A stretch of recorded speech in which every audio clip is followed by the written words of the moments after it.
Hey folks, I'm here in the garden room again. It's a balmy 75, warm and cozy here, although outside the door it is snowy and 9 degrees right now, which is an improvement from last night where we got down to below zero.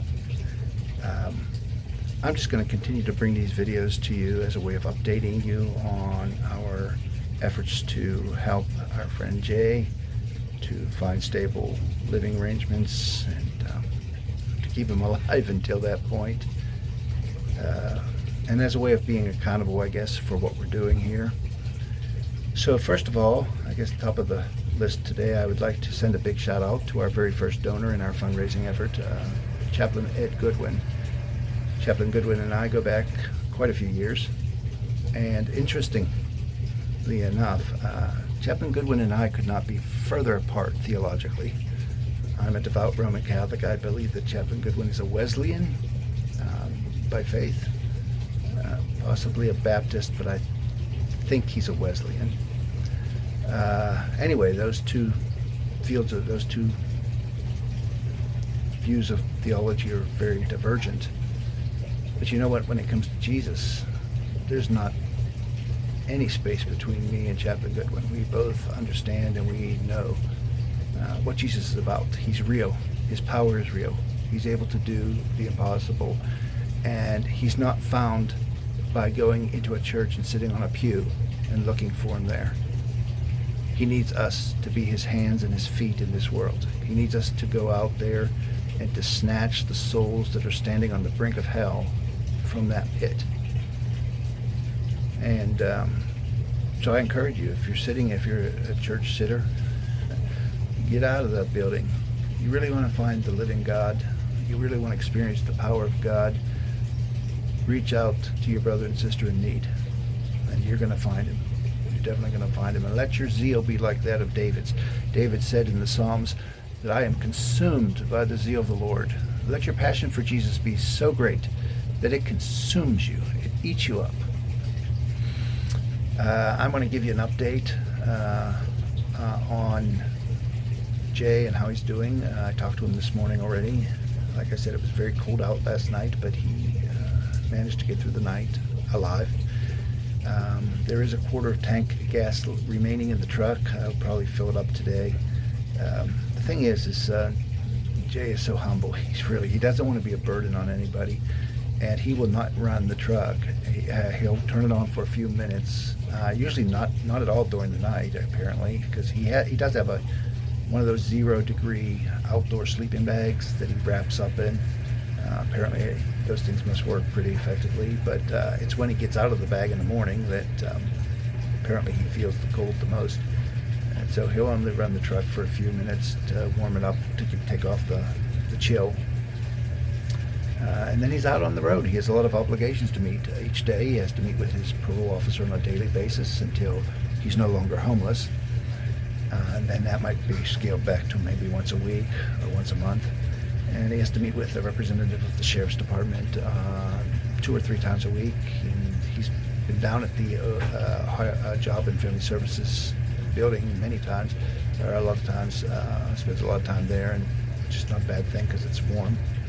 But he's been filing a lot of job applications and looking for leases, looking for rentals. Very hard in this town. We are very, very limited on housing for anybody, much less somebody with a past record and everything else, and really no recent work experience. Although he does have a lot of credentials. I mean, he spent many, many years working in the furnace room of our glass factory here in Lancaster. And if you've never been in a glass factory, it is very, very hot. Temperatures approach 200 degrees. I did one shift in the glass factory, and it was about it for me. But he's not. Unfortunately, the probation department will not allow him to work in the glass factory because it is in a neighborhood where some of the family members of those who were involved with his crime live, or used to live. Apparently, they don't live there anymore, but they're investigating that now, so maybe he will be eventually able to, because I know the glass factory would take him right back in a minute. And he knows that work and he enjoys it, but other than that, he has a tremendous amount. He used his time in prison very well, and he acquired a lot of experience and credentials for himself. He's certified to work in food service, and he's got a lot of experience as a machinist and other things. So I'm confident that some employer will pick him up, and he's a good guy. I mean, I would enjoy, if I was an employer, I would enjoy having an employee like Jay, because he's very positive, extremely optimistic, very easygoing. Now, I'm really actually hoping, I haven't really divulged his identity or too much about his identity. His real name is not Jay. I'm using that as a pseudonym to protect his identity in respect of his dignity. But if he's open, he knows that I've started a GoFundMe page to help with expenses, and if he's open to it, maybe at some point I'll bring a video where I can actually introduce him to you. I'd just love to introduce him to you guys. He's a wonderful guy. And if he's open to that, certainly I might consider doing that, so you can get an idea of who this person is. Anyway, other than that, we're going to carry on today. He's supposed to be over at our house for most of the day today, going to help me take down some Christmas decorations. You know us Catholics, we never give up Christmas easy, but we're going to get that done hopefully today and move along. Now, I just want to encourage you, again, if this is the first video you're seeing, that we are raising some funds, minimal funds.